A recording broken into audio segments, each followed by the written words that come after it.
اعوذ باللہ من الشیطان الرجیم بسم اللہ الرحمن الرحیم۔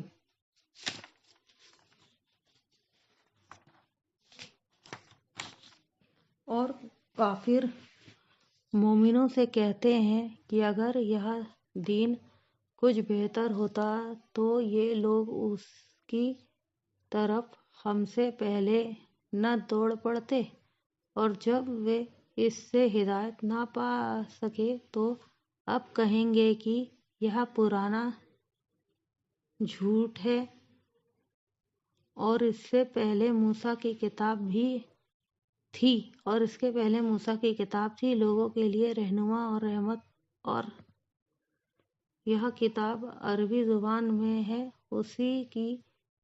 تصدیق کرنے والی، تاکہ ظالموں کو ڈرائے اور نیکی کرنے والوں کو خوشخبری سنائے۔ جن لوگوں نے کہا کہ ہمارا پروردگار خدا ہے، پھر وہ اس پر قائم رہے تو ان کو نہ کچھ خوف ہوگا اور نہ وہ غمناک ہوں گے۔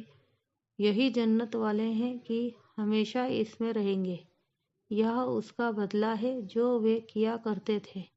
اور ہم نے انسان کو اپنے ماں باپ کے ساتھ بھلائی کرنے کا حکم دیا۔ اس کی ماں نے اس کو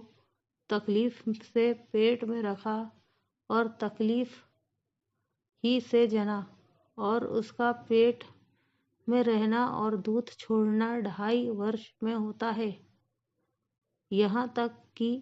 جب خوب جوان ہوتا اور 40 برس کو پہنچ جاتا ہے تو کہتا ہے کہ اے میرے پروردگار، مجھے توفیق دے کہ تو نے جو احسان مجھ پر اور میرے ماں باپ پر کیے ہیں اس کا شکر گزار ہوں، اور یہ کہ نیک عمل کروں جن کو تو پسند کرے، تو میرے لیے میری اولاد میں اسلام و تقویٰ دے۔ میں تیری طرف رجوع کرتا ہوں اور میں فرما برداروں میں ہوں۔ یہی لوگ ہیں جن کے نیک عمل ہم قبول کریں گے اور ان کے گناہوں سے درگزر فرمائیں گے، اور یہی جنت والوں میں ہوں گے، اور یہ سچا وعدہ ہے جو ان سے کیا جاتا تھا۔ اور جس شخص نے اپنے ماں باپ سے کہا کہ اف تم مجھے یہ بتاتے ہو کہ میں زمین سے نکالا جاؤں گا، حالانکہ بہت سے لوگ مجھ سے پہلے گزر چکے ہیں، اور وہ لوگ دونوں خدا کی جناب میں فریاد کرتے ہوئے کہتے تھے کہ کمبخت ایمان لا، خدا کا وعدہ سچا ہے۔ تو کہنے لگا، یہ تو پہلے لوگوں کی کہانیاں ہیں،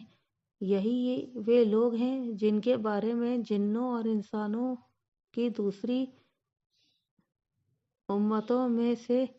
جو ہم سے پہلے گزر چکی عذاب کا وعدہ تحقیق ہو گیا۔ بے شک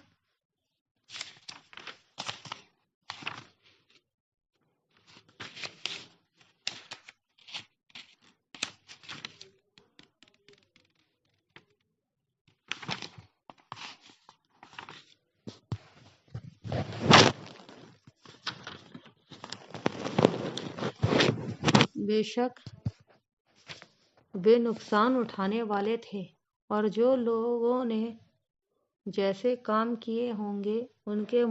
مطابق درجے ہوں گے۔ غرض یہ ہے کہ ان کو ان کے اعمال کا پورا بدلہ دے اور ان کا نقصان نہ کیا جائے۔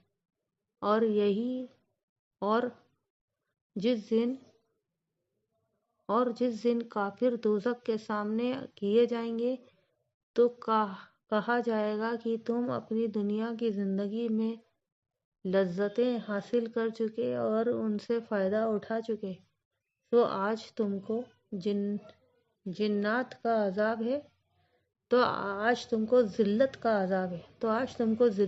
عذاب ہے۔ یہ